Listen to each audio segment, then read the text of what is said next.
Change হয়ে গেছে পাতার, কখনো দেখছো? কি গাছে হয় এটা? লজ্জাবতী গাছ। তাহলে কি গাছের অনুভূতি আছে না? গাছে টাচ করলে গাছ রেসপন্স করে না? তাহলে গাছের কি আছে? অনুভূতি আছে। আচ্ছা, এখন এখানে পরে কিছু বিষয় বলছে কি, বাঙালি বিজ্ঞানীদের নাম বলতে গেলে আমরা প্রথমে যার নাম চলে আসে তাকে সবাই চেনো, তার নাম কি? স্যার জগদীশ চন্দ্র বসু। আচ্ছা, যে গাছের যে প্রাণ আছে, গাছ যে আমাদের মতোই জীবন্ত সত্তা, তা বহু আগ থেকেই অনেকে বিভিন্ন সময়ে ধারণা করেছেন। কিন্তু জগদীশ চন্দ্র বসু মানে জগদীশ চন্দ্র বসু উনি প্রথম একেবারে প্রমাণ করে দেখিয়েছিলেন যে গাছের সংবেদনশীলতা আছে। ভাই, হোয়াট ইজ সংবেদনশীলতা? এর ইংলিশ কি বলতো?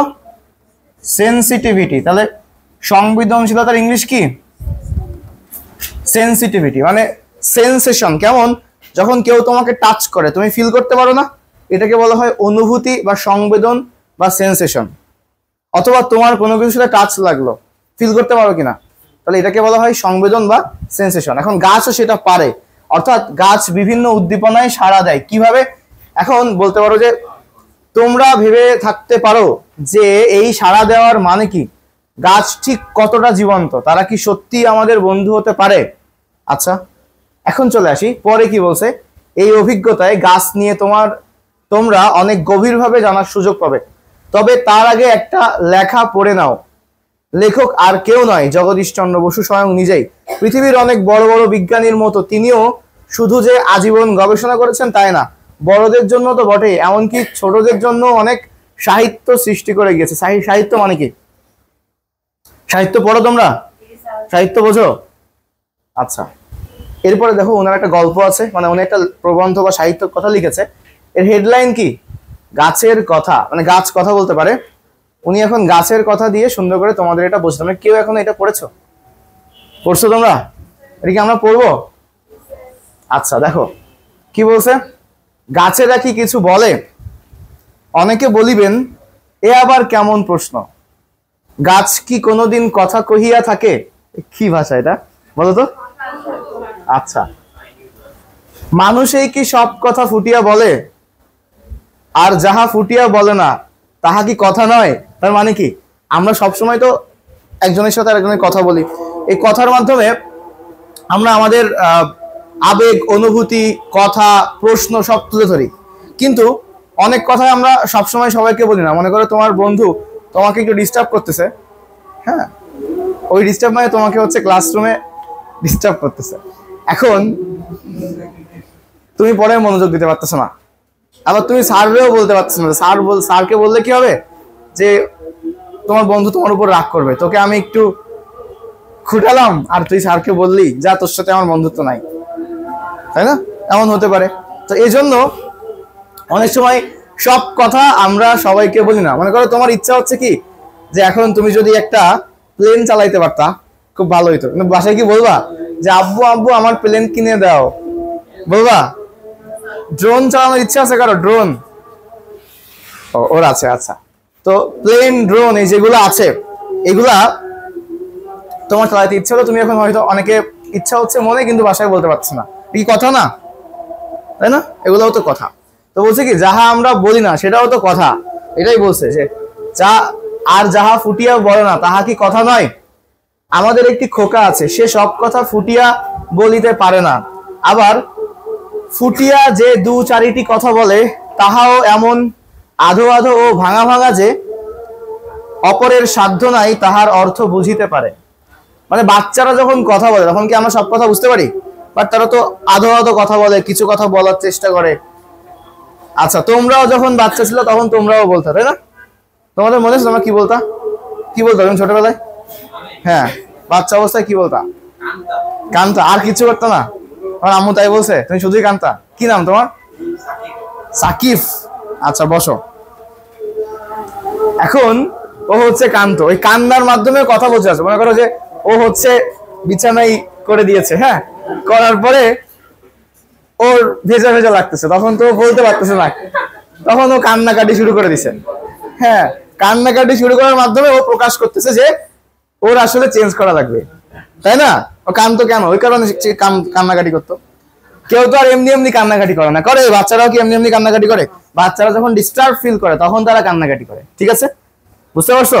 এই জন্য বাচ্চারা যখন কমফোর্টেবল থাকবে তখন নর্মালি তারা কান্নাকাটি করে না, বুঝছো? এটা মাথায় রাখো, কারণ তোমাদের অনেকে ছোট ভাই বোন আছে। আমি এটা বলছি না যে তোমরা বড় হয়ে এগুলো দেখবা। দেখো এখন দেখো এরপর কি আছে, সবারই তো ইচ্ছা আছে, এই কথাটাও মনে করো বলতে পারো না, ঠিক আছে? অপরের, আচ্ছা পরের লাইন দেখো, কিন্তু আমরা আমাদের খোকার সকল কথার অর্থ বুঝিতে পারি। তার মানে যখন এই যে ওনার খোকার কথা বলেছে, ওনার সন্তানের কথা বলেছে, ওনার ছেলের কথা বলেছে, তখন ছেলের কথা তো সবকিছু ভালো করে প্রকাশ করতে পারে না, কিন্তু উনি বুঝতে পারে সবকিছু, তাই না? বাবা মা তার সন্তানের কথা বুঝতে পারে না, সব বাবা মাই তার সন্তানের কথা বুঝতে পারে। ও যখন কান্নাকাটি করতো তখন কিন্তু ঠিকই এসে চেঞ্জ করে দিত। তো এইটাই হচ্ছে বোঝা বা এই যে আন্ডারস্ট্যান্ডিং এর বিষয়টা। এবার বলছে কি, কেবল তাহা নয়, আমাদের খোকা অনেক কথা ফুটিয়া বলে না, চক্ষু, মুখ ও হাত নাড়া, মাথা নাড়া প্রভৃতির দ্বারা আকার ইঙ্গিতে অনেক কথা বলে থাকে, আমরা তাহাও বুঝিতে পারি, অন্যে বুঝিতে পারে না। খেয়াল করো এই লাইনটা ভালো করে দেখো, এটা খুব ইম্পর্টেন্ট একটা লাইন, যে আমি তো এর আগে এটা পড়ি না, আজকে পড়তেছি, তো ভালোই লাগছে, এত সুন্দর একটা জিনিস আছে। তো উনি বলছে কি, যে শুধুমাত্র যে মুখ দিয়ে কথা বলবে এমন তো না। কথা বলার ক্ষেত্রে তোমরা অনেক সময় যারা কথা বলতে পারে না, বোবা, তাদের এক্সপ্রেশন দেখছো না? হাত নাড়ায় কথা বলে, চোখ নাড়ায় কথা বলে, মুখ নাড়ায় কথা বলে, মাথা নাড়ায় কথা বলে।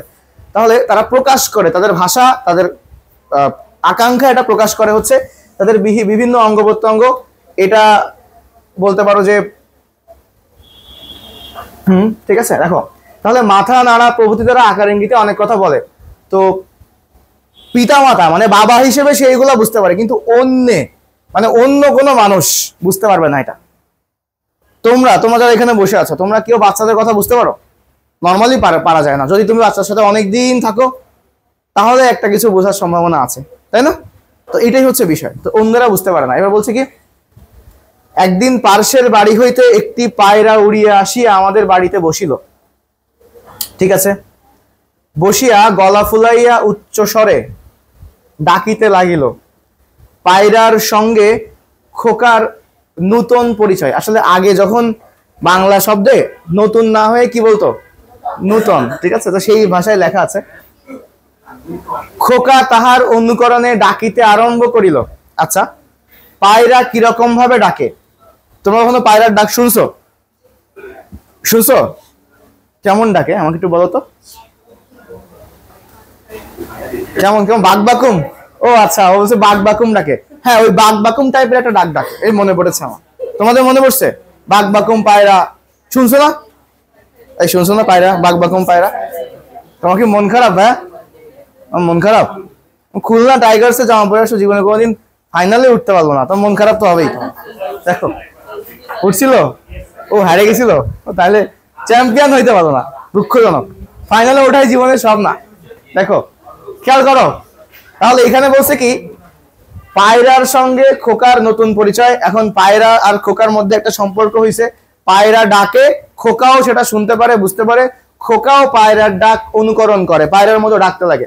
তো পায়রা কিরকম ভাবে ডাকে? বলিলেই ডাকিয়ে দেখায়। মানে বিষয়টা হচ্ছে কি, তখন উনি জিজ্ঞেস করে তার খোকাকে যে পায়রা কিভাবে ডাকে। তখন তোর বাচ্চা তখন, বা ওই যে বাচ্চা বা ওই যে সন্তানটা, উনি কিভাবে ডাকে, পায়রা যেভাবে ডাকে সেও সেভাবে ডাকার চেষ্টা করে। অনেক সময় আমরা বাচ্চাদেরকে অনেক কিছু শেখাই, তাই না? যে তুমি যদি দেহের বিভিন্ন অঙ্গ প্রত্যঙ্গ, না নোজ কোনটা, নাক দেখাই না, চোখ দেখাই কিনা। তো এখন যেসব বাচ্চারা একটু কথা বলতে পারবে, তাদের কণ্ঠস্বর শুরু হবে, তখনও কিন্তু তারা এগুলো বলতে পারে। যে যদি জিজ্ঞেস করা হয়, যদি ও কোনো কিছু জানে বা কোনো কিছু শিখে ফেলে, তাহলে তুমি যদি জিজ্ঞেস করো যে এটা কেমন, ও তখন বলতে পারবে। দেখবে বাচ্চাদের সাথে ট্রাই করে দেখবা, তুমি আগে শেখাই নিবা যে এটা কেমন। তো এখানে ওনার বাচ্চাকে যখন জিজ্ঞেস করছে পায়রা কেমন ডাকে, সে বলতে পারে। এরপরে বলছে যে তদ্ভিন্ন সুখে দুঃখে চলিতে বসিতে আপনার মনেও ডাকে। আচ্ছা, তো এসব লাইনের মানে বুঝো? তদ্ভিন্ন মানে কি? একই রকম ভাবে, বুঝছো? আচ্ছা, নূতন বিদ্যাটা শিখিয়া তাহার আনন্দের সীমা নেই। মানে এই পায়রার ডাক শিখে তাহার আনন্দের সীমা নেই, এটা বোঝানো হয়েছে। এবার চলে আসো, একদিন বাড়ি আসিয়া দেখি খোকার বড় জ্বর হইয়াছে, মাথার বেদনায় চক্ষু মুদিয়া বিছানায় পড়িয়া আছে। মুদিয়া মানে বন্ধ করে, ঠিক আছে? ওকে, তোমরা তো দুষ্টু ছেলেমেয়ে। দেখো, একদিন বাড়ি আসিয়া দেখে সে জ্বর হইছে এবং চোখ বন্ধ করে বিছানায় বসে আছে। এবার কি, যে দুরন্ত শিশু সমস্ত দিন বাড়ি অস্থির করিয়া তুলিত, সে আজ একবার চক্ষু খুলিয়াও চাহিতেছে না। এটা ভালো করে বোঝো, এই পার্টটাতে মেইন বিষয়টা বোঝানো আছে। এদিকে তাকাতে বলো, ওকে, এই কোনায় চলে যাও। তার মানে সে সারাক্ষণ দুরন্ত ছিল, কিন্তু হঠাৎ একদিন তার জ্বর হইলো। জ্বর হলে মানুষের মনের অবস্থা, শারীরিক অবস্থা কি ভালো থাকে? থাকে না। তখন সে হচ্ছে বিছানায় শুয়ে আছে, চোখ বন্ধ করে শুয়ে আছে, মনের অবস্থা, শারীরিক অবস্থা সবই খারাপ। এখন আমি তাহার বিছানার পাশে বসিয়া মাথায় হাত বোলাইতে লাগিলাম। আমার হাতের স্পর্শে খোকা আমাকে চিনিল এবং অতি কষ্টে চক্ষু খুলিয়া আমার দিকে খানিকক্ষণ চাহিয়া রহিল। তারপর পায়রার ডাক ডাকিল। চিন্তা করো, জাস্ট ঘটনাটা চিন্তা করো।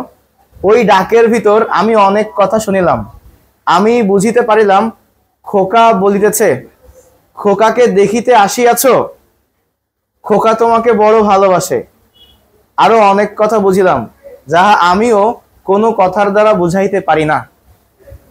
একটা জিনিস খেয়াল করো, যখন কেউ অসুস্থ হয়, মনে করো তুমি অনেক অসুস্থ, অনেক জ্বর হয়েছে, তুমি বিছানায় শুয়ে আছো, তখন তোমাকে তোমার পিতামাতা, আব্বু আম্মু দেখতে আসলো, অথবা তোমার কোনো আত্মীয় স্বজন তোমাকে দেখতে আসলো, তুমি অনেক বেশি অসুস্থ, ভালো করে কথাই বলতে পারছো না, কিন্তু তোমার মুখের এক্সপ্রেশন, চোখের চাহনি, এগুলা কিন্তু তোমার অসুস্থতা বা তোমার এই অপারগতাগুলোকে প্রকাশ করতে পারে, পারে না? তার মানে এখানে বোঝানো হয়েছে শুধু যে কথা বলে সবকিছু প্রকাশ করা যাচ্ছে, বিষয়টা এমন না। তাহলে কথা না বলেও তুমি যে অসুস্থ, তোমার শরীর খারাপ, এটা কিন্তু বোঝাতে পারো। এবং সেটা কিভাবে বোঝানো যায়? এই যে শরীরের বিভিন্ন অঙ্গ প্রত্যঙ্গ এবং চোখের মাধ্যমে সেটা বোঝানো সম্ভব, সেটাই উনি বোঝানো হয়েছে। এবং বলছে কি, উনি নিজে আরো কিছু কথা, মানে সে কিন্তু পায়রার ডাক ডাকতেছে, তাই না? অনেক সময় তোমরা যখন জ্বর হয় অনেক কথা বলো না, স্বপ্নের মধ্যে অনেক কথা বলো না? কথা কখনো বলোনি স্বপ্নের মধ্যে? স্বপ্নই দেখো না তুমি জীবন।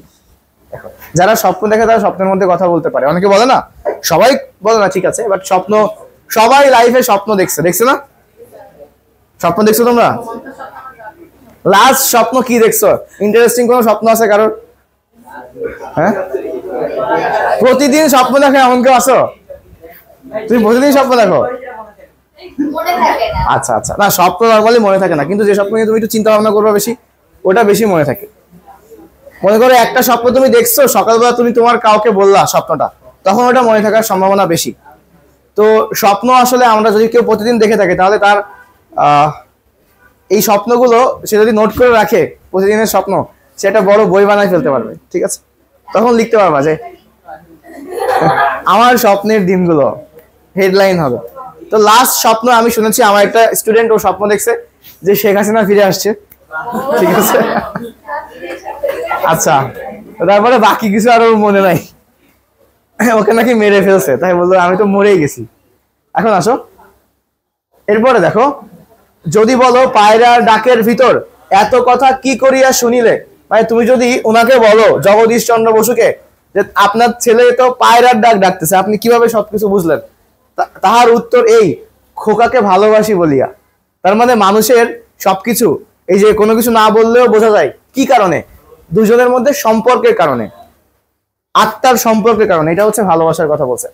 তোমরা দেখিয়াছো, ছেলের মুখ দেখিয়া মা বুঝিতে পারেন ছেলে কি চায়। এই তোমরা তো সবাই ছেলে, মা মুখ দেখে বুঝতে পারে না? পারে, অবশ্যই অবশ্যই পারে, নর্মালি এটা পারে। মনে করো একদিন তুমি, তোমার মন খারাপ, কোনো কারণে মন খারাপ, তোমার দিকে তোমার মা তাকাইলে বুঝতে পারবে তো তোমার কি হয়েছে। তুমি বলতেছো না, কিন্তু তোমার জিজ্ঞেস করবে কি হয়েছে বল আমাকে, বলবে না? বলে কিনা? আর মেয়েদের ক্ষেত্রে বাবারা বলে, তাই মারাও বলে, মারা বেশি বোঝে, কিন্তু ছেলেদের ক্ষেত্রে হচ্ছে মারাই বেশি এগুলা বুঝতে পারে। আচ্ছা, অনেক সময় কথারও আবশ্যক হয় না, মানে অনেক সময় কথা বলারও প্রয়োজন হয় না। ভালোবাসিয়া দেখিলেই অনেক গুণ দেখিতে পাওয়া যায়, অনেক কথা শুনিতে পাওয়া যায়। তার মানে এই যে ভালোবাসার সম্পর্ক, এর কারণে অনেক কথা, অনেক গুণ, এগুলা না বলার কারণে বোঝা যায়। শেষ হয় না কেন রে? আচ্ছা আচ্ছা, একটু পরে শেষ হয়ে যাবে, দ্রুত দেখো। আগে যখন একা মাঠে কিংবা পাহাড়ে বেড়াইতে যাইতাম, তখন সব খালি খালি লাগিত। তারপর গাছ পাখি কীট পতঙ্গ দিগকে ভালোবাসিতে শিখিয়াছি, সে অবধি তাদের অনেক কথা বুঝিতে পারি, যাহা আগে আগে যাহা পারিতাম না। তোমরা অনেক সময় শুনছো না, অনেক মানুষ পাখিদের কথা ভালো বোঝে, বোঝে না, গাছপালার কথাও বোঝে, এমন মানুষও আছে। এখন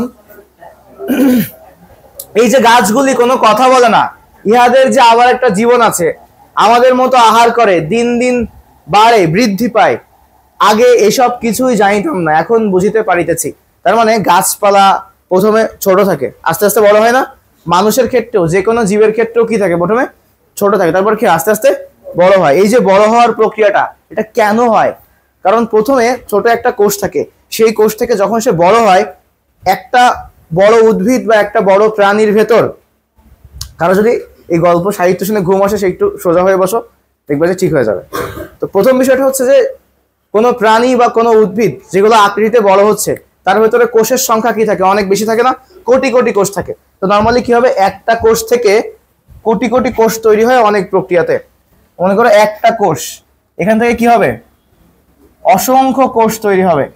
তো একটা কোষ থেকে অসংখ্য কোষ তৈরি হওয়ার যে প্রক্রিয়া, সেই প্রক্রিয়াকে আমরা কি বলি, কোষ বিভাজন।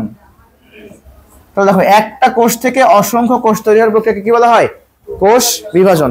আমি আজকে কোষ বিভাজনের বেসিকটাও তোমাদের শেখাবো, ঠিক আছে? ওটা দিয়ে আমরা শুরু করব, ওইটা তারপরে আরো যেগুলো আছে কঠিন সেগুলো ইনশাআল্লাহ পড়া শুরু করব। তো চলে আসো, দেখো এখানে আর কি কথা আছে, আমি একটু দ্রুত পড়ে শেষ করি, পরে কি বলছে।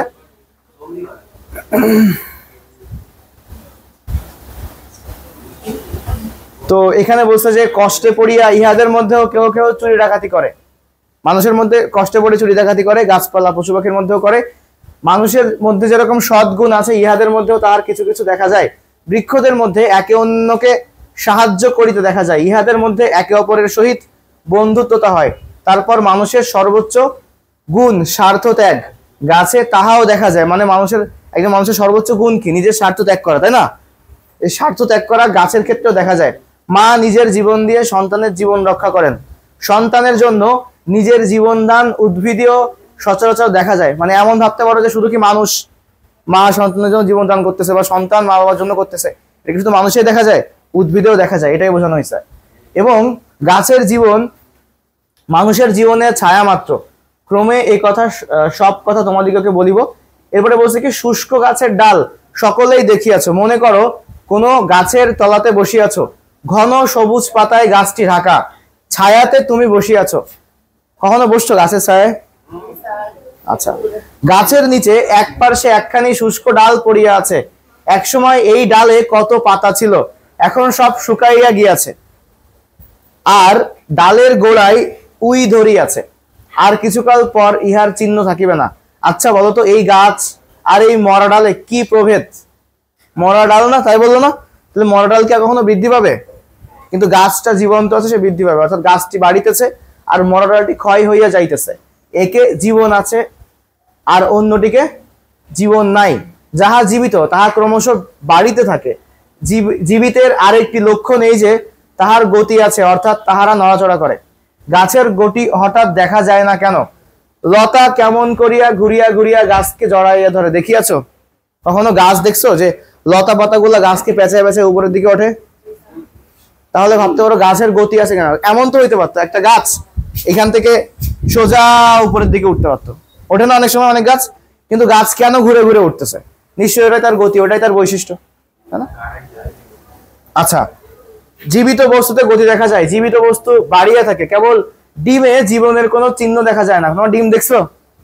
ডিমে জীবনের কোনো চিহ্ন দেখা যায়?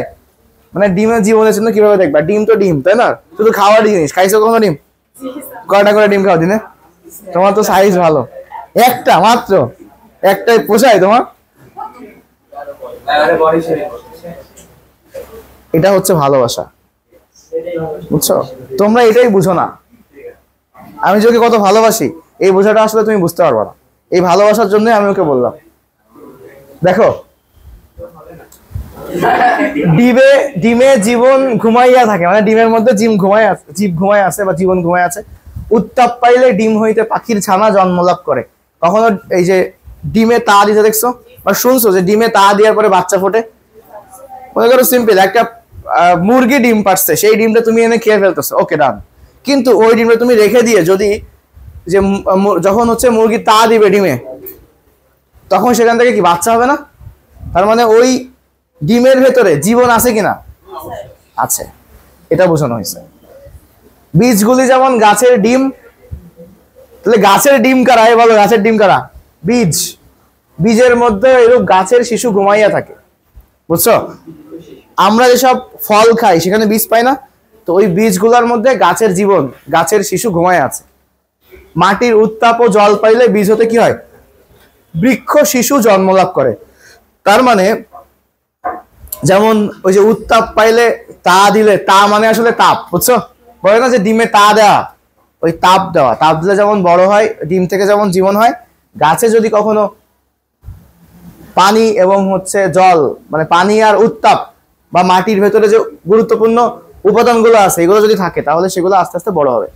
এখন এই জিনিস পরে তোমাদের যে বিষয়গুলো আছে সেটা হচ্ছে এইখানে কিছু গাছ নিয়ে কাটাকাটি করা হয়েছে। গাছের দেখো মাইক্রোফোন দেওয়া হয়েছে, দেখছো? মানে গাছ এখন মহাসমাবেশে ভাষণ দিবে, এই যে দেখো সাউন্ড বেরোচ্ছে। তো এই সাউন্ড গুলো তারা রেকর্ড করছে।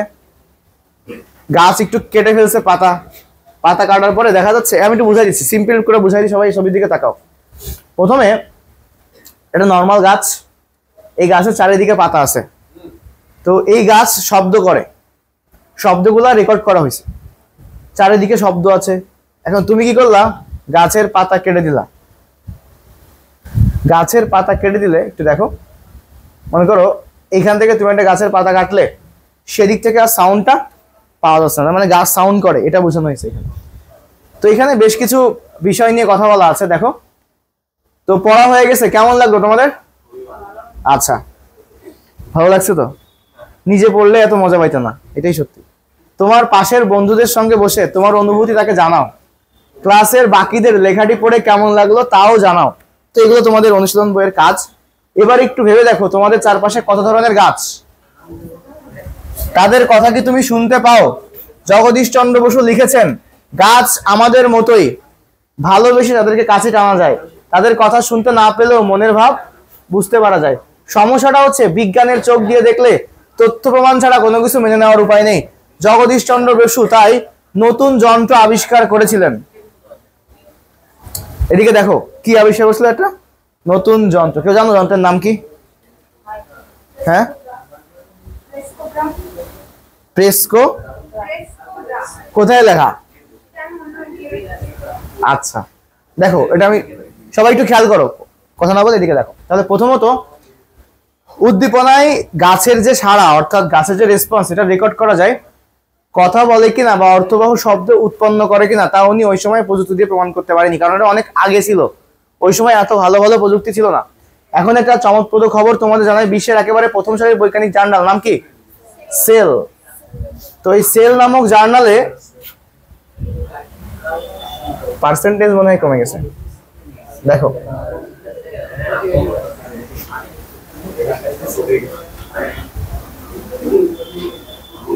এই বলতো এটা কি গাছ?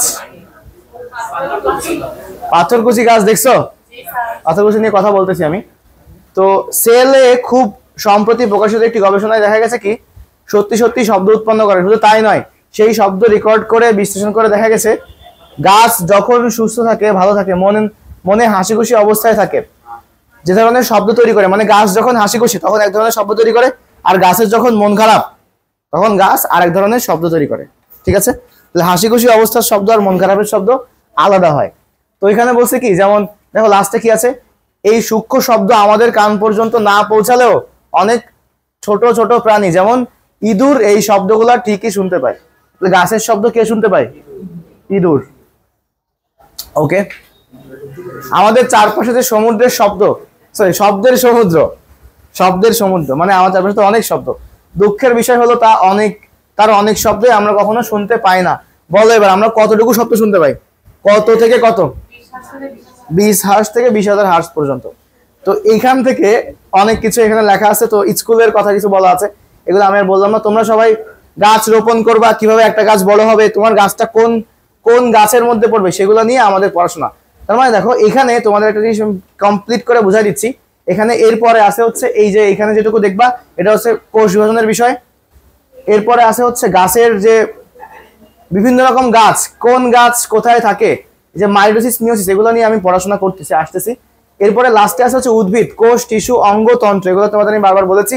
উদ্ভিদের বিভিন্ন অঙ্গ, বিভিন্ন টিস্যুর নাম আছে, কিন্তু আলটিমেটলি এই অধ্যায় শেষে তুমি প্রাণী পাবা না, বুঝছো? এই অধ্যায়ের মধ্যে কিন্তু প্রাণী নাই, সো ওইটা আমাদের লাগবে না। তবে তোমাদের যদি পড়তে ইচ্ছা হয় অবশ্যই আমি লাস্টে পড়াই দিব। আমরা আগে বার্ষিক পরীক্ষার যে সিলেবাস সেটা আমরা ইনশাল্লাহ শেষ করব। ওকে, কিছু বলবা? কেন কেন কোথায় যাবা? নিজেকে দাঁড়ায় আছে তোমার জন্য? আচ্ছা, আসলে কেন? ওর ড্রাইভার দাঁড়ায় থাকতে পারে, ওর আম্মু আব্বু দাঁড়ায় থাকতে পারে, ওর ভাই দাঁড়ায় থাকতে পারে।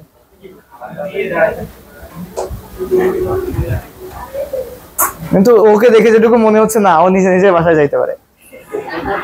দেখো পাথরকুচি গাছ যখন আমরা পাতা ফেলায় রাখি তখন পাথরকুচি গাছের পাতা থেকে, ভাই ওই দরজাটা একটু ঠেলে দাও তো, পাথরকুচি গাছের পাতা থেকে কি হয়? আরেকটা গাছ হয় না? পাতা থেকেও গাছ হতে পারে। তো এইখানে তিনটা বিষয় নিয়ে কথা বলা আছে। আমি তোমাদের এই বইটা কেন পড়াচ্ছি, কারণ এখান থেকে কিছু কোশ্চেন ওই রিলেটেড করে থাকবে, বুঝছো? এই কারণে এখান থেকে একটু দেখাই দিচ্ছি যে কিভাবে গাছগুলো বৃদ্ধি পায়, কেন বৃদ্ধি পায়, এই কথাগুলো একটু শোনো। তো অনুসন্ধানী পাঠ বই থেকে কোষ বিভাজন এবং তার রকমভেদ অধ্যায়টি বের করো। এরপরে তোমাদের পড়তে হবে। পড়ার পরে তোমার কি দেখবা? কোষ কিভাবে বিভাজিত হয় এবং জীবদেহের বৃদ্ধি ও বংশবৃদ্ধির প্রক্রিয়া চলমান রাখে তা জেনে নেওয়া যাক। তো এইগুলা নিয়ে আমাদের প্রক্রিয়া। তো কি কি প্রক্রিয়া আছে এর আগে আমরা পড়েছি, তো একটু ভালো করে পড়বো। কি কি আছে? অ্যামাইটোসিস, মাইটোসিস আর কি মিওসিস। তো এইগুলা কেন হয়, কিভাবে হয়, সেগুলাই আমাদের এখনকার পড়াশোনার লক্ষ্য। ওকে, চলে আসো।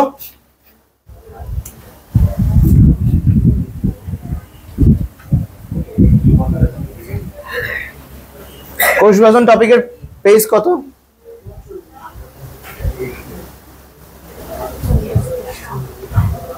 ওকে, দেখো তোমাদের হচ্ছে আগামীতে এই কোষ বিভাজনটা আমি 3 দিনে শেষ করে দেবো ইনশাল্লাহ। প্রথমে দেখো কোষ বিভাজন। তো সবাই এই ছবির দিকে তাকাও, এটা কি? এটা হচ্ছে একটা কোষ। কোষের ভেতরে কি কি থাকে? একটা কোষের ভেতরে কি কি অংশ থাকতে পারে? কোষের সবচেয়ে বাইরে কি থাকে বলো? কোষ প্রাচীর। তারপর তার ভেতরে কি থাকে তোমরা কি জানো? না, এখন লেখা লাগবে না। কোষ ঝিল্লি। তাহলে সবচেয়ে বাইরে কি থাকে? কোষ প্রাচীর। তারপর কি থাকে? কোষ ঝিল্লি। আচ্ছা, এরপর দেখো এটার নাম কি বলো? নিউক্লিয়াস। নিউক্লিয়াসের ভেতরে কি থাকে? এটার নাম কি বলো? নিউক্লিয়াসের ভেতরে যা থাকে তার নাম কি? আচ্ছা, ক্রোমাটিন তন্তু। এর অন্য নাম কি কি আছে বলো তো? ক্রোমাটিন তন্তু। তন্তু ইংলিশ কি? এটার নাম হচ্ছে রেটিকুলাম। আমি এগুলো সব ডিসক্রাইব করে দিব, কেন এরকম নাম হয়েছে, কেন এমন হয়েছে। দেখো ক্রোমাটিন, ক্রোম মানে কি বলো তো? ক্রোম মানে কি ইউজ করছো? ক্রোম কি নাম তোমার? হ্যাঁ, রাজদীপ। বলো ক্রোম, ক্রোম ইউজ করছো কখনো? হ্যাঁ, কি দেখছো ক্রোমে? YouTube, Doraemon, Doraemon, Gopal Bhar. Good, Gopal Bhar ভালো জিনিস, ছোটবেলায় দেখতাম। এখন দেখো ক্রোম মানে হচ্ছে কালার। ক্রোম মানে কি? কালার। ক্রোম মানে হচ্ছে কালার। আর টিন মানে কি? টিন মানে হচ্ছে সুতা। তাহলে ক্রোম মানে কি? ক্রোমাটিন মানে কি বলো? কালারফুল সুতা। মানে কি হবে? রঙিন সুতা। ওকে, এখন এইখানে এই সবকিছু বোঝার থেকে তোমাদের ইম্পর্টেন্ট বিষয়টা হচ্ছে, হ্যাঁ, কোষ বিভাজন আমাদের পড়তে হবে। তো কোষ বিভাজন পড়তে গেলে কোষের তিনটা বিষয় আমাদের আসলে জানতে হবে। সেটা হচ্ছে প্রথমত দেখো এর ভেতরে আরো অঙ্গাণু থাকে না, যেমন আর কি থাকতে পারে বলতো? প্লাস্টিড থাকতে পারে, তারপর মাইটোকন্ড্রিয়া, তারপর কি থাকতে পারে? এন্ডোপ্লাজমিক রেটিকুলাম, গলগি বডি, এগুলো থাকে। তো আমাদের মেইন পড়াশোনা হচ্ছে এই জিনিসটার নাম কি ছিল? নিউক্লিয়াস। আমাদেরকে আগে জানতে হবে এটার নাম কি? নিউক্লিয়াস। একটা কোষের ভেতরে কয়টা অংশ থাকলে সেগুলো বিভাজিত হয়, কেন বিভাজিত হয়, কিভাবে হবে, সেগুলোই আমরা পড়বো, বুঝছো? সেগুলো পড়ার জন্য আমাদের কিছু বেসিক থাকতে হবে, সেই বেসিকটা নিয়ে কথা বলছি। তাহলে নিউক্লিয়াস, নিউক্লিয়াসের ভেতরে কি থাকবে? ক্রোমাটিন তন্তু। এখন এই ক্রোমাটিন তন্তুকে যদি আমরা একটু বড় করি, আমাদের বইয়ে সেটা আছে, আমি ওইখান থেকে দেখাই। যখন এটাকে বড় করা হবে তখন তার নাম কি হয়ে যাবে? ক্রোমাটিন থেকে হয়ে যাবে কি? ক্রোমোজেনডোম। দেখো ক্রোমোজোম, ক্রোম মানে কি? কালার, আর জোম মানে কি? জোম মানে হচ্ছে দেহ বা বডি বা কোনো একটা অংশ, ঠিক আছে? জোম মানে কি? অংশ। তাহলে আগে যে হচ্ছে সুতার মতো ছিল, সে যখন মোটা হয়ে যাবে, তার মানে দেখো ক্রোমাটিন, ক্রোমাটিন যখন মোটা হয়ে যাবে তখন তার নাম কি হয়ে যাবে? ক্রোমোজোম। মানে সুতা যখন অনেক মোটা হয়ে যাবে। আমরা সুতা কিভাবে মোটা হয়? সুতা কখনো তোমরা পেঁচাইছো? মনে করো একটা সুতা এভাবে এভাবে একটা অংশ তৈরি করো, তোমাদের বইয়ের নিচে আছে, আমরা দেখাচ্ছি। তখন এই জিনিসটার নাম কি হবে?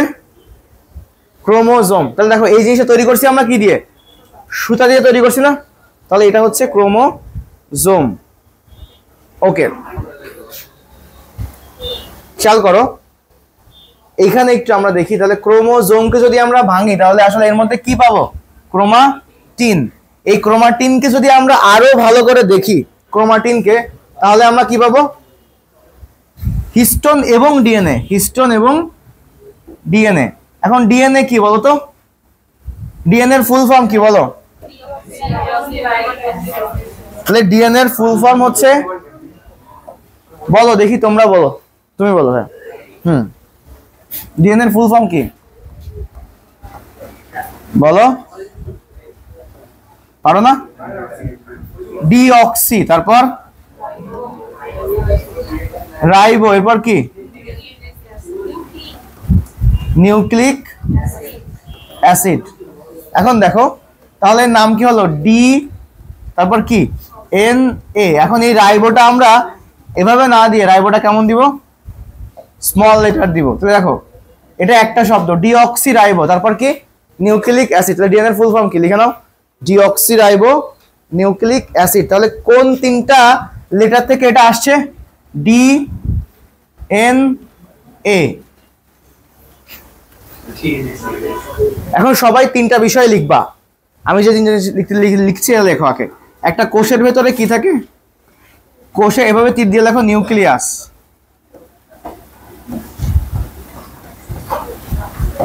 নিউক্লিয়াসের ভেতরে কি থাকে? একবারে আমরা ক্রোমোজোমটাই বলি, হ্যাঁ, ক্রোমোজোম। হ্যাঁ, ক্রোমোজোমের ভেতরে কি থাকে? ডিএনএ।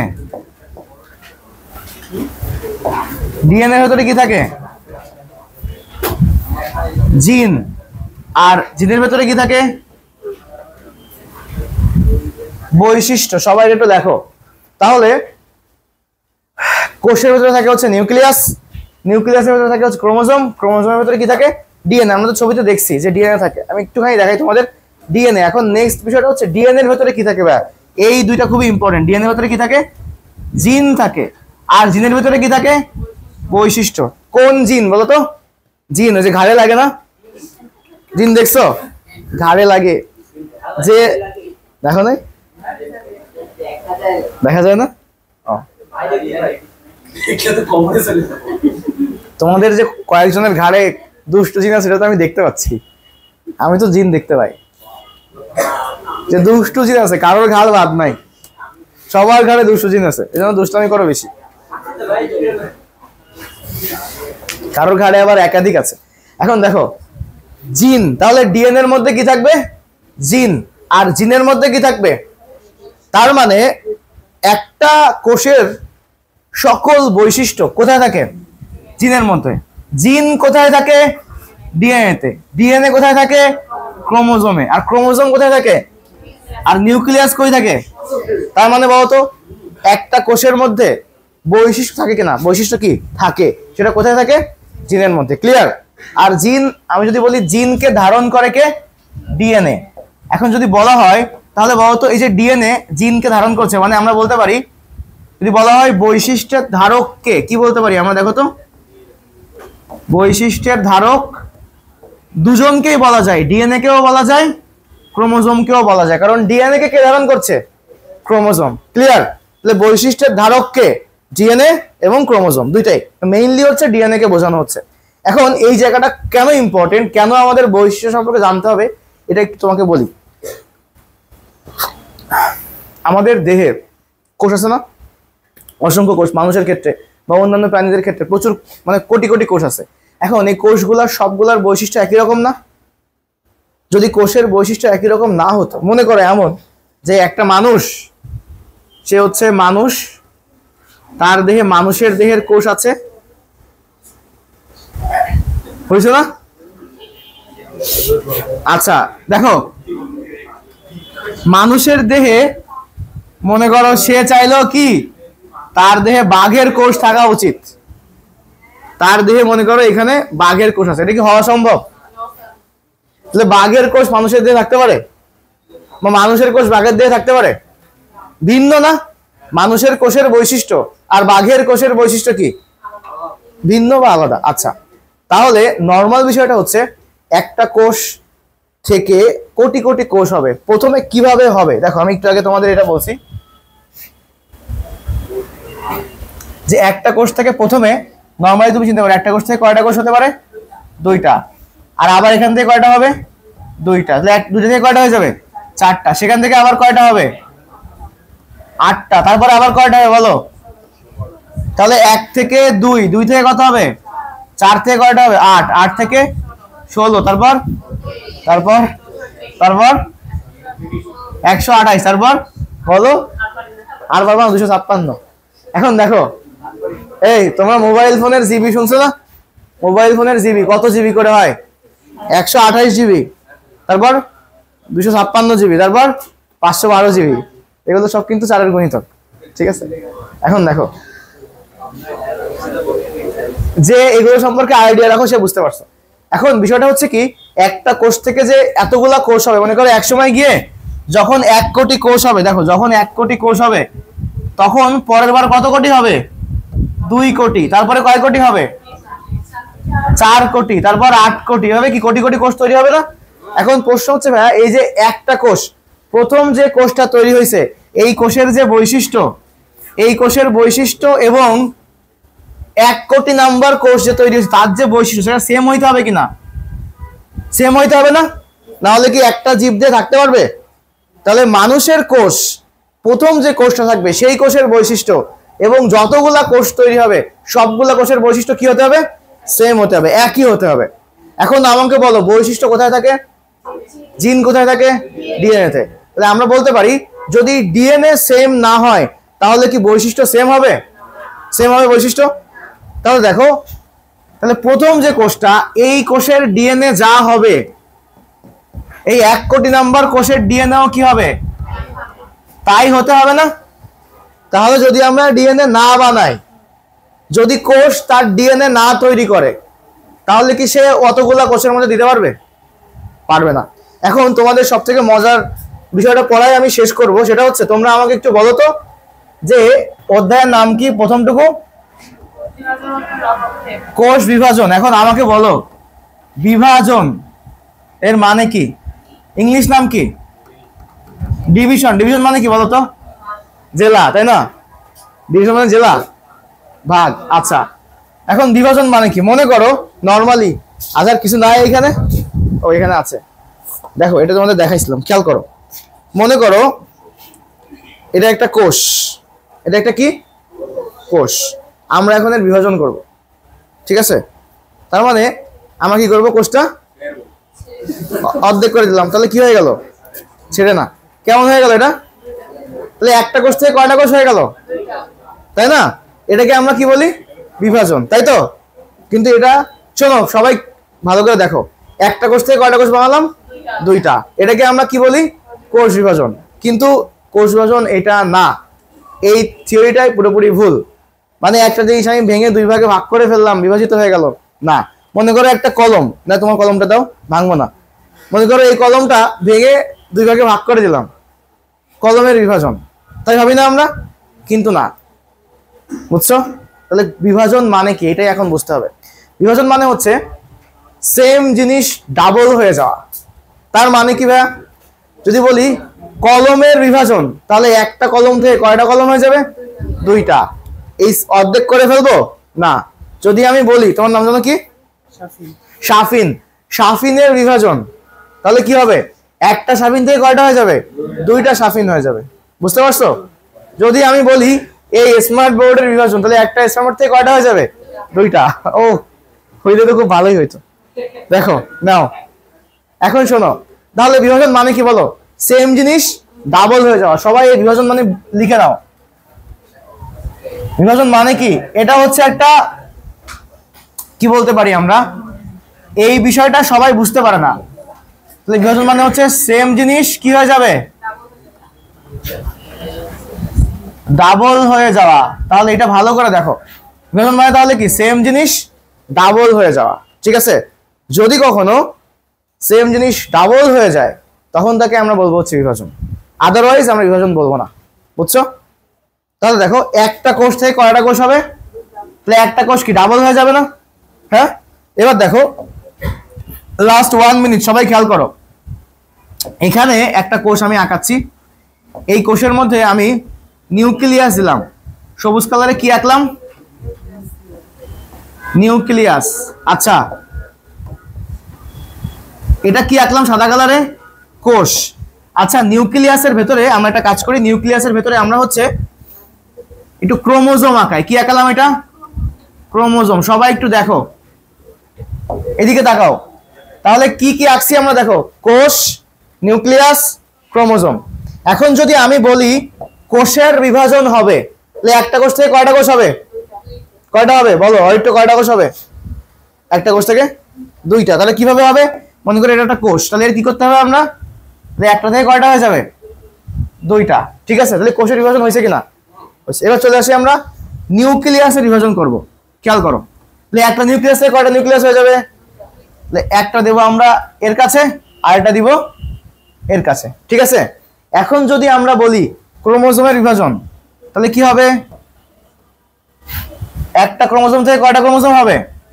দুইটা। তাহলে দেখো তো এর কি কি বিভাজন হলো। প্রথমে কি বলছি? কোষ বিভাজন।